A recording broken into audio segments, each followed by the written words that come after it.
Sure. Well, CPJ every year does a census of journalists who are jailed around the world. Uh, we take a census on December the 1st of every year, and from our research, we are able to document how many journalists are in jail worldwide.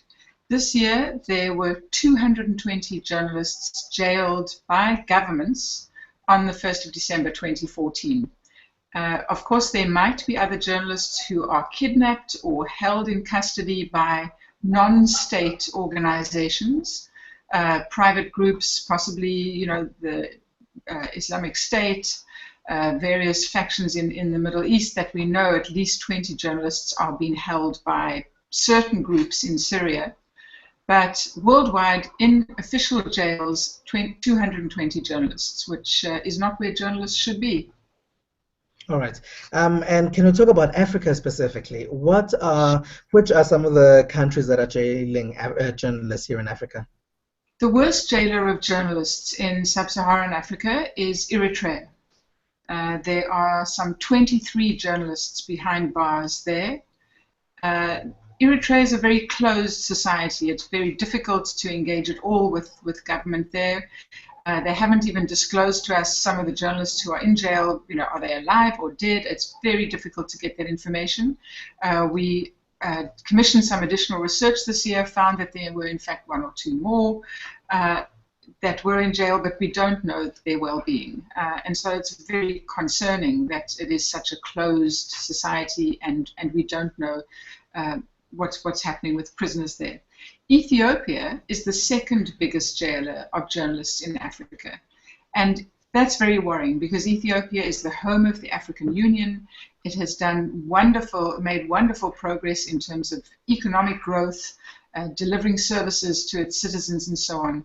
And yet, in this area where it comes to freedom of expression and allowing critical journalism and allowing bloggers and journalists to ask questions about decisions that government is making about development, how taxes are spent, etc.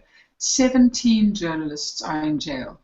A number of those have been convicted and sentenced, supposedly on terrorism charges, which is a very problematic law because it's very vaguely defined in Ethiopia.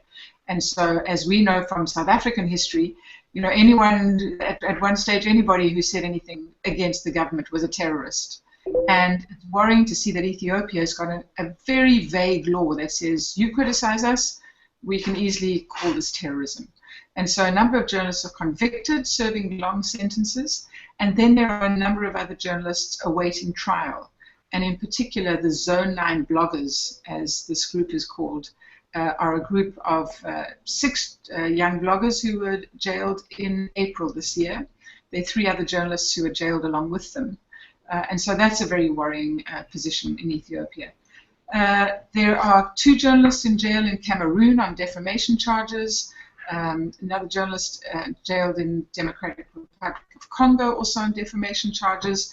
And then in Swaziland, close to home, an editor of the only independent news magazine, The Nation, Mr. Begi Makubu, has been jailed since April this year and was convicted in July and is serving a 2-year sentence. And once again, we believe that this is a travesty of justice, that a critical journalist to ask questions about procedures in the use of a government vehicle by somebody in the Swazi judiciary is then convicted supposedly of insulting, scandalizing the court for asking these sorts of questions. So it's not the worst picture in the world across Africa for journalists jailed. China is the world's worst jailer of journalists, with 44 journalists behind bars. But it's not the kind of picture we want in Africa, where we're looking to have open societies, freedom of expression, and the kind of growth that comes from openness. Let's talk about those Zone 9 bloggers. They are bloggers. So are we seeing a move now to look at online spaces by governments and police internationally when they're arresting journalists? Yeah, I think we are, because in fact, in a way, the internet is it can't be controlled quite as easily unless you have sophisticated equipment to block things and so on. And ironically, in Ethiopia, you've got very small internet penetration between 5-8% of the country has access, into that online space. And yet, I think there's a sensitivity around debate, critical questioning, and we've seen these journalists and bloggers arrested in Ethiopia. We also saw last year, it hasn't happened this year, Zambia, a number of critical news websites were blocked and shut down by the Zambian government. The Zambian Watchdog, Zambian Reports were both websites blocked last year. So the Zone 9 bloggers, clearly are touching a nerve, whether it's because it's young people voicing their concerns. They were very open about, they'd been off air, as it was, for a while. And then in end of March, early April this year, they said, okay, we're going to start blogging again. And it was within days of having made that announcement that they were rounded up and arrested. And that's their case. I mean, they've been in and out of court 13 times this year. The last time was on this week, December 16th. They appeared in court. The court case was adjourned again. They're due in court January the 5th. And so, it's not the kind of justice that you want to see. I mean, if there's an offense, let's prove it. If not, freedom of expression should not be an offense. It's a fundamental human right.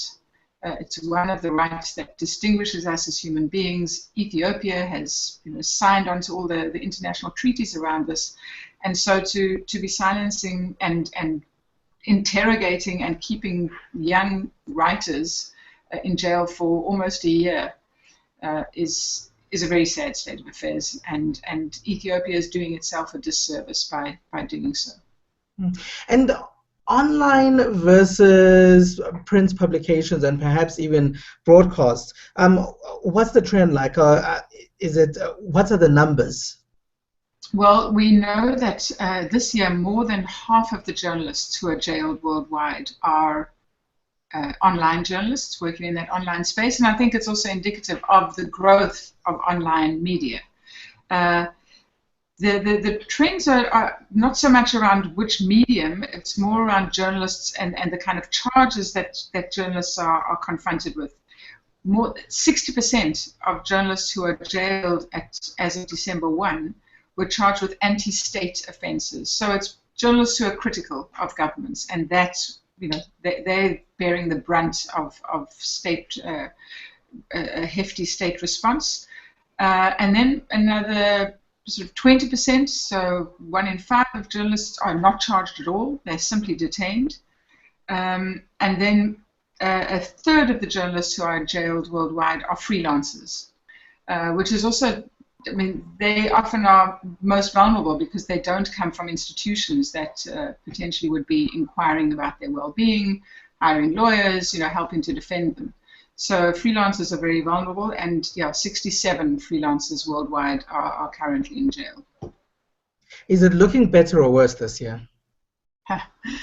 It's a little bit worse. Last year was 211. This year is 220. It's the third year in a row that more than 200 journalists are jailed. So it's not a good picture. It's certainly 9 journalists more than last year. It's neither here nor there. The fact is that journalists, our concern as the Committee to Protect Journalists is that journalists doing their jobs should not be jailed. Journalists who get into trouble for other reasons, stealing money or whatever, the law must take its course. But journalists who are working as a journalist, asking questions, exercising their fundamental right of freedom of expression, a jail is no place for a journalist to be. So, what do you hope now happens with this report? Well, we hope people hear about it. Part of our process of documenting this is as a means to engage with governments and to say, we've noticed that this is the case. You have X number of journalists behind bars. Can we discuss this more? Why are you jailing your journalists when they are potentially an asset for being able to point out problems in society, issues that government hopefully would want to address?